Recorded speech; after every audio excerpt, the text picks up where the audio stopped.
आकाशवाणी मध्य प्रदेश से प्रस्तुत हैं प्रादेशिक समाचार।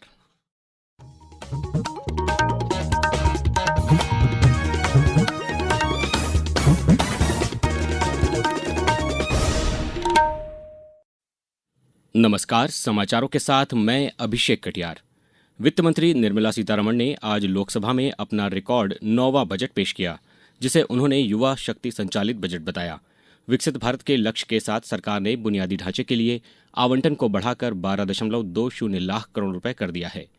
युवाओं को भविष्य की तकनीक से जोड़ने के लिए इंडिया सेमीकंडक्टर मिशन के दूसरे चरण और डिजिटल कंटेंट क्रिएशन लैब की घोषणा की गई है।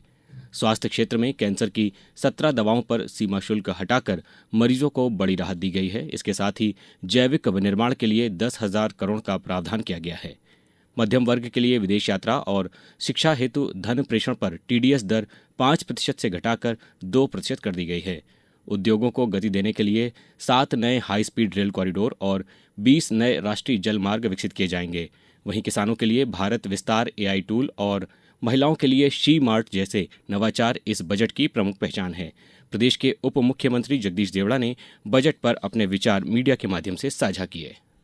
सब वर्गों के लिए कोई वंचित नहीं रहा है। बहुत बड़ा बजट का हिस्सा पूंजीगत कार्यों के लिए, जो इंफ्रास्ट्रक्चर के लिए काम आएगा, निश्चित रूप से वो बड़ा बजट उन्होंने इसमें पेश किया। सभी क्षेत्रों में, चाहे चिकित्सा के क्षेत्र में हो, फिर चाहे खेल के क्षेत्र में हो, फिर चाहे वो शिक्षा के क्षेत्र में हो, सभी क्षेत्रों में पूर्ण रूप से उन्होंने समाहित किया है बजट। जो देश के लिए बजट है उसमें मध्य प्रदेश भी साथ में ही है। मुझे लगता है कि बहुत बड़ा बजट भी मध्य प्रदेश के लिए भी आए।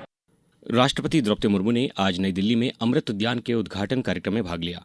राष्ट्रपति सचिवालय ने एक बयान में कहा कि राष्ट्रपति भवन का अमृत उद्यान मंगलवार से इस महीने की 31 तारीख तक आम जनता के लिए खुला रहेगा। नागरिक सप्ताह में 6 दिन सुबह 10 बजे से शाम 6 बजे तक उद्यान घूमने जा सकते हैं। रखरखाव के लिए सोमवार को और 4 मार्च को होली के कारण उद्यान बंद रहेगा।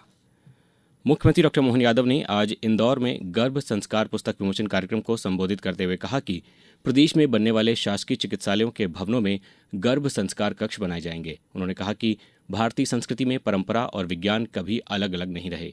गर्भ में पल रहे शिशु को शारीरिक, मानसिक और आध्यात्मिक रूप से संस्कारित करना ही गर्भ संस्कार है।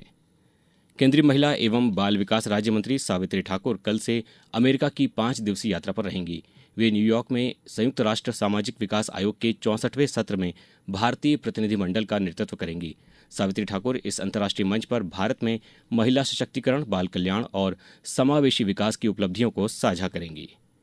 प्रधानमंत्री नरेंद्र मोदी और मुख्यमंत्री डॉ मोहन यादव ने आज भारतीय तटरक्षक बल के स्थापना दिवस पर जवानों को शुभकामनाएं दी। प्रधानमंत्री ने तटरक्षक बल को देश के तटों की अटल ढाल बताते हुए समुद्री सुरक्षा और आपदा प्रबंधन में उनके योगदान की सराहना की। वहीं मुख्यमंत्री डॉ मोहन यादव ने बल के ध्येय वाक्यम वयम रक्षामः का उल्लेख करते हुए कहा कि जवानों की सजगता पर देश को गर्व है। आज माघी पूर्णिमा के पावन अवसर पर कड़ाके की ठंड के बावजूद नर्मदा के तटों पर आस्था का सैलाब उमड़ा। जबलपुर के ग्वारी घाट, भेड़ा घाट और तिलवारा घाट सहित विभिन्न तटों पर श्रद्धालुओं ने ब्रह्म मुहूर्त से ही मां नर्मदा में पुण्य की डुबकी लगाई। वहीं नर्मदापुरम के सेठानी घाट समेत अन्य घाटों पर और सतना के चित्रकूट में भी माघी पूर्णिमा पर बड़ी संख्या में श्रद्धालुओं ने आस्था की डुबकी लगाई। अब रुख करते हैं मौसम का।